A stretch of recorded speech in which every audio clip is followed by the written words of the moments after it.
الحمدللہ رب العالمین والصلاة والسلام علی سید الانبیاء والمرسلین وعلی آلہ وصحبہ اجمعین۔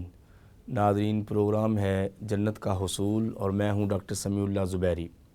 ہم نے پروگرام جنت کا حصول ایک سلسلہ شروع کیا ہے، اس میں ہم پڑھیں گے، دیکھیں گے، سنیں گے احادیث اور قرآن مجید کی آیات اور ائمہ کرام کے اقوال کہ جنت کیا ہے اور وہاں جانے کی جو تمنا ہے وہ کتنی ضروری ہے، اور وہ کون سے اعمال ہیں جن کی وجہ سے ہم جنت کے وارث بن سکتے ہیں، اور وہ کون سی باتیں ہیں جو جنت میں جانے میں رکاوٹ بن سکتی ہیں۔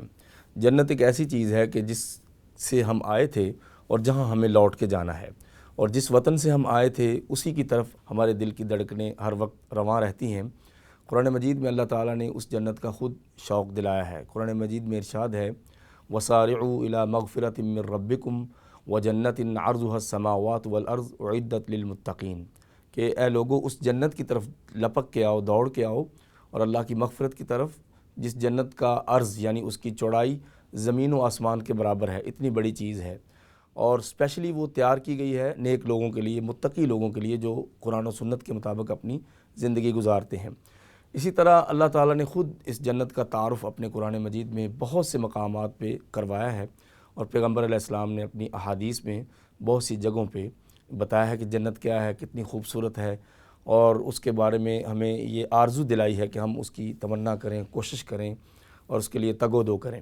قرآن مجید میں ہے کہ فَلَا تَعْلَمُ نَفْسٌ مَّا أُخْفِيَ لَهُم مِّن قُرَّةِ أَعْيُنٍ جَزَاءً بِمَا كَانُوا يَعْمَلُونَ۔ کسی بندے کو یہ پورا ادراک نہیں ہے، اس کو اچھی طرح یہ سارا علم نہیں کہ اس کے لیے اللہ پاک نے جنت میں آنکھوں کی ٹھنڈک کے لیے کون کون سی نعمتیں اور خوبیاں تیار کر کے رکھی ہیں اور چھپا کے رکھی ہیں۔ جب کوئی چیز چھپا لی جائے تو اس کا سسپینس اور بڑھ جاتا ہے۔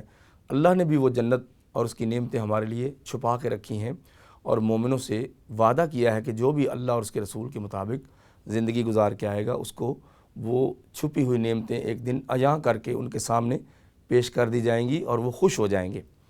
اسی طرح نبی کریم صلی اللہ علیہ وسلم نے صحابہ کو شوق دلایا جنت کا، اور آپ نے فرمایا موضع صوت احدکم فی الجنت خیر من الدنیا وما فیہا کہ جنت میں کسی کو اگر اتنی سی جگہ مل جائے نا جو ایک گز کے برابر ہے، اس کے کوڑے کے برابر، یعنی ایک گز کے برابر، 1 میٹر کے برابر اگر جنت میں کسی کو جگہ ملے تو وہ اتنی خوبصورت اور اتنی عظیم اور اتنی قیمتی اور اتنی خوشبودار ہے کہ ساری دنیا مل کے بھی اس کی قیمت کا مقابلہ نہیں کر سکتی اور اس کے برابر نہیں آ سکتی۔ بلکہ ایک حدیث میں تو یہ بھی ہے کہ کفار کو بہت سی نعمتیں مل جاتی ہیں جو کہ قرآن کو بھی نہیں مانتے، حدیث کو بھی نہیں مانتے، تو ان کو کیوں اتنی نعمتیں مل جاتی ہیں اور وہ اتنی عشائشیں حاصل ہو جاتی ہیں؟ تو اس کا جواب اللہ تعالیٰ کے پیغمبر علیہ السلام نے دیا ہے کہ لو کانت الدنیا تعدل عند اللہ جناح بعوضۃ ما سقى منها کافرا شربۃ ماء۔ حدیث شریف میں ہے کہ نبی کریم صلی اللہ علیہ وسلم نے فرمایا کہ اگر یہ ساری دنیا اللہ کی نظر میں مچھر کے ایک پر کے برابر بھی اس کی کوئی قیمت ہوتی، جنت کے مقابلے میں دیکھیں کہ اگر یہ ساری دنیا مچھر کے ایک پر کے بھی برابر ہوتی تو کسی کافر کو ایک پانی کا گھونٹ بھی نصیب نہ ہوتا۔ اصل میں اللہ کی نظر میں مومنوں کے لیے جنت ہے کہ دنیا اگر مشکل بھی گزر جائے تو جنت تم سے ہاتھ سے نہیں جانی چاہیے۔ ایسے ہی صحابہ کرام میں ہم دیکھیں تو بہت سے واقعات ہیں کہ ان کو جنت کا شوق تھا۔ ایک دفعہ کا ذکر ہے کہ نبی کریم صلی اللہ علیہ وسلم حالت سفر میں تھے، جنگ میں جا رہے تھے یا کہیں دعوت دینے، تو راستے میں پڑاؤ ڈالا اور آپ علیہ السلام عشاء کے بعد جلد سو جایا کرتے تھے۔ آپ کی نیند ڈسٹرب ہو گئی، سیکیورٹی کا صحیح بندوبست نہیں تھا، صحابہ کی تعداد کم تھی اور دشمن زیادہ تھے اور تھوڑے دور تھے۔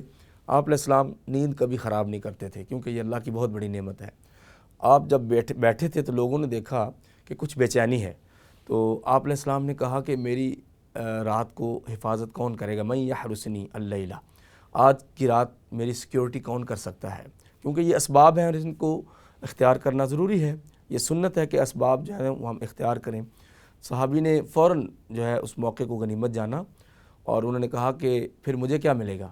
تو آپ علیہ السلام نے فرمایا وَلَكَ الْجَنَّةُ، تمہیں جنت ملے گی۔ وہ اتنا خوش ہو گئے، انہوں نے کہا اگر ایک رات جاگ کر پیغمبر علیہ السلام کی سیکیورٹی کر کے جنت مل سکتی ہے تو اس سے بڑھ کے اور سعادت کیا ہو سکتی ہے؟ تو وہ خوش ہو گئے اور آپ علیہ السلام اچھی طرح نیند میں چلے گئے اور آپ نے آرام فرمایا۔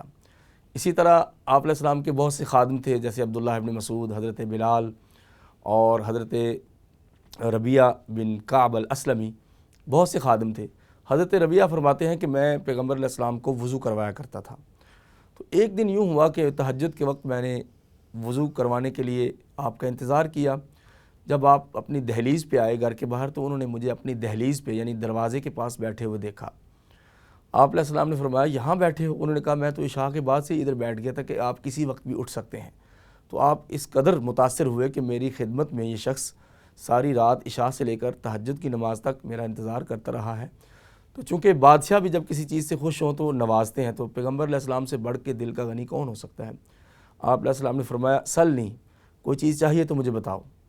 تو انہوں نے کہا میں آپ سے کل بتاؤں گا، یعنی آپ علیہ السلام سے کوئی ایسی چیز مانگوں کہ جلدی میں کوئی چھوٹی چیز نہ ہو جائے۔ اگلے دن آئے تو کہنے لگے کہ اسألک مرافقتک فی الجنہ، کہ میں چاہتا ہوں کہ جنت میں میرا گھر آپ کے ساتھ ہو۔ تو آپ علیہ السلام نے ان کو بڑے محبت سے دیکھا اور کہا کہ تمہیں یہ کسی نے بتایا ہے یا تم نے خود سوچا ہے؟ کیونکہ آپ کا خیال تھا کہ شاید اس نے جا کے مشورہ کیا اور کسی بہت دانا شخص نے اس کو بتایا ہے، خادم تھے نا، کہ واقعی کوئی بڑی چیز مانگو۔ تو جنت سے بڑھ کے اور نبی پاک کے ساتھ سے بڑھ کے کون سی بڑی چیز ہو سکتی ہے؟ انہوں نے کہا اللہ کے پیغمبر میں نے غور کیا کہ بکریاں مانگوں گا تو وہ دنیا کی چیز ہے، اور دنیا کی نعمتیں مانگوں گا غنیمت یہیں ختم ہو جائے گی، تو کیوں نہ وہ چیز مانگوں جو خالدین فیہا ہمیشہ کی نعمت ہے اور کبھی ختم نہیں ہوگی۔